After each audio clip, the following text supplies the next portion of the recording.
Hi, I am Sriram V and I work on the history of Madras, that is Chennai. What defines a city? Fast changing, ever moving. And in that ever changing world, it is sometimes heartening to see certain icons going on, doing their work admirably and silently. This connotes stability, a preservation of values, and a certain way of life which keeps enduring. One such beloved icon of Madras, that is Chennai, is Hotel Maris, which on January 15, 2025 completes 50 years. It is a record of sorts in the hospitality industry, which is notorious for quick rises to fame and an equally sharp decline. Let us travel down memory lane with Maris and see what makes it tick and prosper.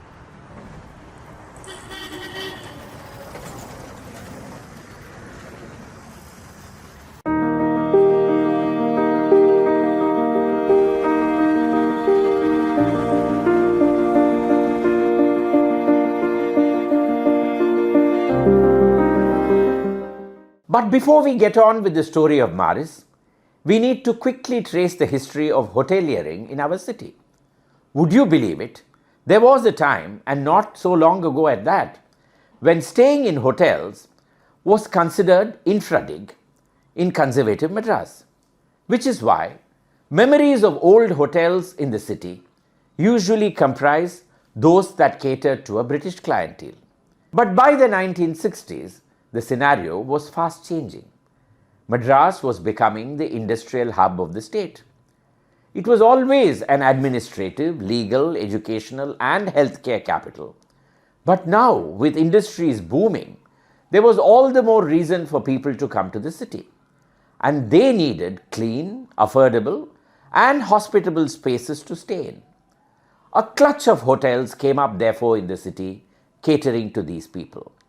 One of these was Hotel Maris.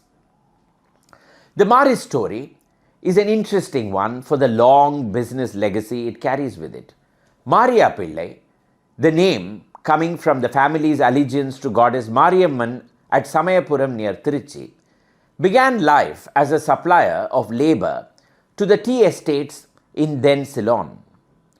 When that country became independent, most of these tea estates that were then owned by the British saw a change in ownership. And that was how Turnbull, one of the estate owners, offered to sell his estate to Maria Pillai, stating that he could repay him whenever he felt that he was able. And thus it was that Maria Pillai became an estate owner.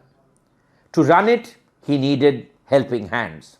And therefore he got his son Rangaswamy Pillai to move from India and come over to Ceylon. Rangaswamy Pillai therefore became part of the management of the estate and eventually came to own it. However, running estates was just not his only interest. He was greatly involved in South Indian classical music and dance, and each December would come over to Madras city to participate in its music season. His place of stay was invariably the Hotel Swagat, and over time, he became a close friend of the owner, Ramakrishna Aitala. The more he saw of the hotel business, the more he was intrigued by it. It appeared to him that Ramakrishna Aitala remained seated at one place and managed the entire enterprise, unlike running an estate. Little did Rangaswamy Pillai know that he too would soon come to own a hotel in Madras city. Early in the 1970s, the Sri Lankan government nationalized all the tea estates without paying any compensation to the erstwhile owners. Rangaswamy Pillai suddenly found himself out of business, and he decided to move to Madras city to try his hand at new opportunities. It was to his friend Ramakrishna Aitala that he turned for ideas, and it was Aitala who suggested that Pillai begins a hotel in Madras. Aitala was of the view that the city needed more hotels that clientele from the rest of the state would feel comfortable to come and stay in. Not of the five-star variety that would awe with its opulence and put off by the tariffs, but of the homely, affordable and clean variety. The more Rangaswamy Pillai thought of it, the more he liked it, and so it was that he got into hoteliering. Having suggested the idea, it was Aitala who came up with the suitable location for the hotel and also an architect for the proposed building. He felt that Cathedral Road would be ideal for the new venture. This was then a quiet thoroughfare, taking its name from St. George's Cathedral, built in 1817. It was also here that the agri-horticultural gardens, now the Semmori Punga, a vast expanse of green, existed, and inside it was Woodlands Drive-In, now a lost landmark, but then a very popular hangout of the city. Much of the land on Cathedral Road was owned by the Hindu family, and they were very keen to sell, owing to the Urban Land Ceiling Act, which limited unoccupied property owned by anybody. Interestingly, the plot of land that Rangaswamy Pillai was interested in already had another drive-in functioning on it. This was the Swarga Drive-In, a very short-lived enterprise. Happily for us, Hotel Maris was to be blessed with longevity. The property was purchased in 1972, and even while the process was on, discussions had begun with Achyut Chandar of R. Achyut and Associates for a suitable design.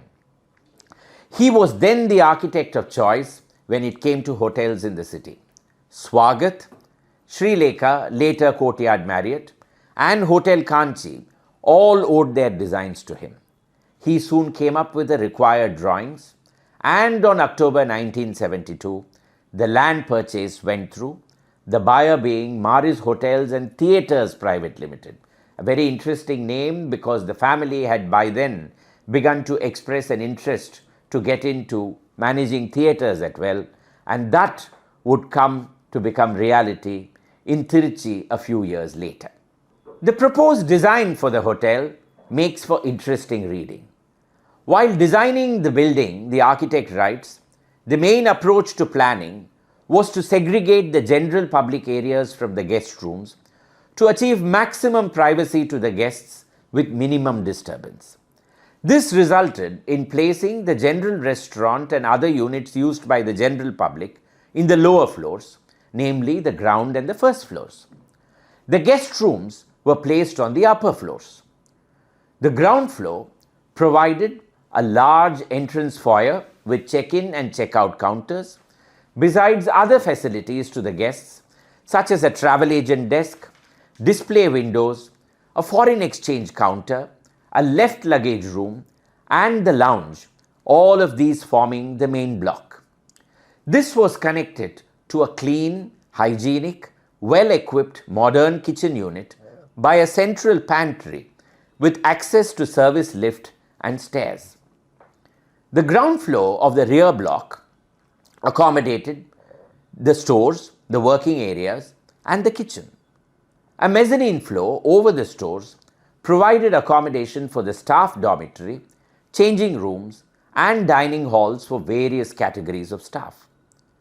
The hotel was ready for inauguration by January 1975, and the inauguration took place on auspicious Pongal Day. It was a low-key affair. Rangaswamy Pillai formally handed over a key to a room to his father, Maria Pillai, who signed the register as the first guest. And with that, Maris was open for business. Interestingly, as soon as the hotel was inaugurated, there was a visit by the Mother Superior of neighbouring Stella Maris College, along with some of the faculty. She felt that the name Maris was inspired by the college being present nearby and objected to the use, claiming that the owner was trying to gain unfair advantage by the proximity. Rangaswamy Pillai gave her a patient hearing and then, over a cup of hot filter coffee, explained to her that it was one of those delicious coincidences. Maris had taken its name from the goddess Mariamman of Samayapuram, and that his father was Maria Pillai. The Mother Superior was delighted at the explanation offered, and since then the hotel and the college nearby have remained on the best of terms. The hotel had some USPs from day one: its restaurant, its unique circular event space, its bar, and its old world hospitality. What is interesting is that these have continued and, what is more, only improved upon themselves over time. Let us look at each one of them. The first is the vegetarian restaurant. Rangaswamy Pillai and his family loved their non-vegetarian food, but when it came to eating out, he was a lover of simple vegetarian fare, and he decreed that his hotel would serve only that. And what was more, it would serve meals for lunch and dinner on the traditional banana leaf. The food was exactly as it would be made in traditional vegetarian kitchens, and for this, Ramakrishna Aitala sent one of his cooks over. That set the trend, and till today, the vegetarian restaurant at Maris is all the rage. Even now, when you come over at breakfast, lunch, tea or dinner time, you will see the happy diners still being served on banana leaves. Maris is probably the only upper-class hotel in the city to continue this tradition, long after others have moved over to plates. The events venue at Maris made heads turn even while it was being constructed. The architect called it the Circular Lounge and placed it at the first floor level with independent access via a ramp from the car park, apart from a services entrance from within the hotel. This was to allow guests for events to come in without affecting the activities of the hotel proper. The Circular Lounge soon became a unique landmark. Tamil cinema industry simply fell in love with it and started using it as an iconic backdrop, and many movies featured this lounge with film heroes and heroines going around the circular lamp with songs on their lips. However, over time, the independent ramp became a serious security issue. People began to walk freely onto the upper floor of the hotel using it. The ramp then had to be demolished, but the circular room happily continues to flourish and is forever in demand. The bar at Maris is yet another happy space. It is called the Permit Room on Cathedral Road, named after Tamil Nadu's prohibition legacy, when it was necessary to issue permits to tipplers. Many celebrities, including film stars, have used the Circular Lounge and have graced the Permit Room over the years. Blessed with such excellent features, there was no doubt that Maris would flourish. Its clientele loved the place and began to enjoy the facilities provided, and therefore the hotel came to have excellent occupancy, which continues till today. And, of course, the hotel has kept up with the times. One feature is air conditioning. In the earlier years, only 25% of the rooms were planned to be air conditioned, and the rest had balconies opening onto Cathedral Road. But with increasing congestion on that thoroughfare, rising noise and temperature levels, air conditioning became a necessity. And when the hotel had to remain shut during COVID, it was completely refurbished, and today the entire hotel is air conditioned. The old traditions of Maris are also reflected in the way the hotel has treated its staff and its vendors. Most of the people who work here and who supply to Maris have spent their entire lifetime doing so, and they believe that this is the best place to work in. The management, according to them, has treated them like a family.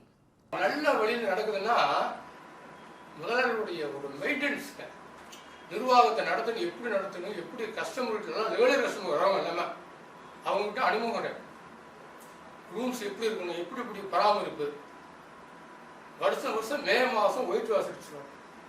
வருஷம் கண்டிப்பாக எங்கேயுமே செய்யாதது அப்படி ரூமை நீட்டாக வச்சுருப்பார். இந்த அம்மாசிலாம் வருது பாருங்க, அந்த மாதிரி இடத்துலாம் அவங்களுக்கு வந்தோடனே இது ஒரு பெரிய, இந்த ஹோட்டலு பெரிய ஒரு இதாக இருக்குது. நம்மளாம் கிராமம் அங்கே வீட்டில் இருக்க முடியாது, இங்கே வந்த இடத்துல அதோட இதை பார்க்குறீங்க. அது மாதிரி இலை போட்ட சாப்பாடு, அதுவும் ஒன்று ரெஸ்டாரண்ட்டில் நிர்வாகத்தில் அந்த பார்த்தீங்கன்னா பெரிய ஒரு காலத்தில் அந்த ரூம்ஸ்லாம் பார்ப்பார், நீட்டாக பார்ப்பார். அந்த எப்படி ஒயிட் சீட்டுலாம் எப்படி போடுறாங்க, பெட்டு போடுறாங்க, சீட்டு சரியாக இருக்கா, அந்த டவுல் எப்படி இருக்குது, கஸ்டமருக்கு எந்த மாதிரி அணுகுமுறை பண்ணுறது அப்படிங்கிறதுனா நிறைய அவருடைய கற்றுக்கணும் அவர்கிட்ட பெரிய முதலாளியுடைய இடத்துல. அப்படின்னா அவருடைய அந்த இதில் தான் கஸ்டமர் அங்கே வர்றதுக்கு காரணம். இன்னும் வந்து பழைய கஸ்டமர் இன்னும் வந்துட்டு இருக்காங்க. ஒரு நாள் ராத்திரி 10:30 மணிக்கு நாங்கள் காய்கறி ஏற்றிட்டு வந்தோம், மார்க்கெட்லேருந்து வெளி மூட்டை ஏற்றிட்டு வந்தோம், சாப்பாடு இல்லைன்ட்டாங்க. அப்புறம் உடனே ஃபோன் பண்ணி சொன்னேன் முதலாளிட்ட. உடனே கூப்பிட்டு வேறையே அரிசி போட்டு கொடு, இருந்தாலும் சாப்பாடு கொடு, என்ன அது நியாயம் அது அப்படின்னு திட்டினாரு. கொடுத்தாங்க. முதலாளி கொடுத்து அது ரொம்ப எனக்கு வேண்டிய ஆளுங்க. அவர் காலால் காட்டுற வேலையை நான் கையால் செஞ்சேன். எது வேணாலும் செய்வேன், தப்பாக நடந்துக்கிறதே கிடையாது. அப்புறம் இப்போ பையன் கவனிக்கிறாங்க, எதுவும் கேட்டாக்க உடனே கவனிக்கிறாங்க, எந்த குறையும் இல்லை. இவங்கிட்ட வந்து நான் ஒரு 50 ஆண்டாக பிழைக்கிறேன், திருப்தியாக இருக்குது. திருச்சி மாவட்டம் எல்லா கஸ்டமர் எந்த ஒரு இது வந்தாலும், ஒரு பொருள் வந்தாலும் திருடுக்கு போகாது. யாரும் ஒரு சின்னவங்க வந்தால் கூட ஒரு ஃபேமிலியோட வராங்க, ஒரு குழந்தை படிக்குது அப்படின்னு சொன்னால் இந்த குழந்தைய விட்டுட்டு போயிடுவாங்க, நீங்கள் பார்த்துக்குங்க அப்படின்னு. அந்த மாதிரி ஒரு வீடு மாதிரி அது ஹோம் அவே ஃப்ரம் ஹோம் அப்படின்னு நிறைய பேர் போடுவாங்க ஹோட்டல் போடையில. That is really true for only for hotel மாதிரிஸ். Because we have a customer 45 இயர்ஸில் ஒரு லேடி வராங்கன்னா, she got married, she got the daughter, அந்த டாட்டர் காட் மேரிட்னா அந்த 3 ஜெனரேஷனும் நம்மக்கிட்ட still the continue to come here. ஹோட்டலுன்னு வரும்போது அவரோட மனசில் என்ன இருந்ததுன்னா, சாதாரண வியாபாரிகள் தமிழ்நாட்டில் இருந்தோ மற்ற இடங்கள்லேருந்து வரும்போது ஒரு நியாயமான விலைக்கு ஒரு சுத்தமான அமைதியான ஒரு வசந்தமான ஒரு ஹோட்டல் இருக்கணும்னு அவரோட விருப்பம். அண்ட் அவருக்கு எப்பயுமே திருச்சியிலேருந்து வந்தனால அவர் அந்த மாயவரம் லாட்ஜில் சாப்பிட்டு அந்த வெஜிடேரியன் சாப்பாடுன்னு அவருக்கு அவ்வளோ உயிர். அதே வெஜிடேரியன் சாப்பாடு தான் இங்கேயும் நம்ம போடணும்னு அவர் ஒரே குறிக்கோளோடு இருந்தார். அதனால தான் அன்னையிலேருந்து இன்னை வரையும் அவர் ஆரம்பித்து வச்ச அந்த இலை சாப்பாடுங்கிறது ஒரு நாள் கூட நம்ம மிஸ் பண்ணதில்லை. எனக்கு தெரிஞ்சு வேறு எந்த ஹோட்டல்லையும் இந்த மாதிரி ஒரு இலை சாப்பாடு இருக்கிற மாதிரி எனக்கு தெரியல. எல்லாருமே சவுத் இண்டியன் தாலின்பாங்க, வெஜிடேரியன் தாலின்பாங்க. பட் ஆனால் இலை சாப்பாடுங்கிறது டெய்லி போடுறது, அதுவும் பகலும் போடுறது நைட்டும் போடுறது நாம் ஒருத்தராகத்தான் இருக்கலாம்னு நான் நினைக்கிறேன். அது வந்து எங்கள் அப்பாவோட ஒரு ஆழமான ஒரு ஆசை. அது என்றைக்குமே நீ ஸ்டாப் பண்ணக்கூடாதுன்னு என்கிட்ட சொன்னார். ஸோ அதனால் நம்ம என்ன பண்ணியிருக்கிறோம்னா, ஒரு நடுத்தர ஹோட்டலாகவே நாங்கள் நடத்திட்டு வரோம். இப்போ எங்களுக்கு வாடிக்கையாளர்கள் எல்லாரும் முதல் ஜெனரேஷன் வர்றாங்க, 2வது ஜெனரேஷன் வந்துட்டாங்க, இப்போ 3வது ஜெனரேஷன் வர்றவங்களும், சார் நீங்கள் இப்படியே நடத்திட்டு போங்க, ஒன்றும் இதை வந்து நீங்கள் புதுப்பிக்கிறேன்ட்டு 5 ஸ்டார் ஹோட்டல்லாம் ஆரம்பிச்சிடாதீங்க, இதே மாதிரி இருங்க. எங்களுக்கும் இது வசதியாக இருக்குது, நியாயமான விலையாக இருக்குது, நல்ல அழகான ஒரு இடத்துல இருக்குது, சென்னையை பொறுத்தளவில் ரொம்ப வசதியாக இருக்குது. ஸோ நாங்கள் வாடிக்கையாளர்கள் தான் எங்களுக்கு ரொம்ப முக்கியமானவங்க. ஸோ அவங்கள மீறி எங்களால் எதையும் செய்ய முடியல. அதனால் நான் என்ன அவங்கள்ட்ட சொல்லியிருக்கேன்னா, நியாயமான முறையில் நம்ம வந்து புதுப்பிப்போம். ஆனால் அந்த எங்கள் அப்பா மனசில் என்ன இருந்ததோ, ஒரு சாதாரண வியாபாரிக்கு உண்டான ஒரு ஹோட்டலாக நம்ம நடத்திட்டு போகணுங்கிறது தான் அவரோட ஆசை. அவர் எனக்கு சொல்லிட்டு போன ஒரே ஆசை அதுதான்.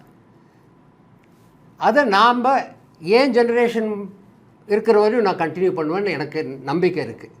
அதுக்கப்புறம் என்ன ஆகுங்கிறது ஆண்டவனுக்கு தான் தெரியும். அதுதான் இதனோட மாரிஸ் ஹோட்டலுங்கிற ஒரு ஸ்தாபனத்தினோட மூல கருத்தான்.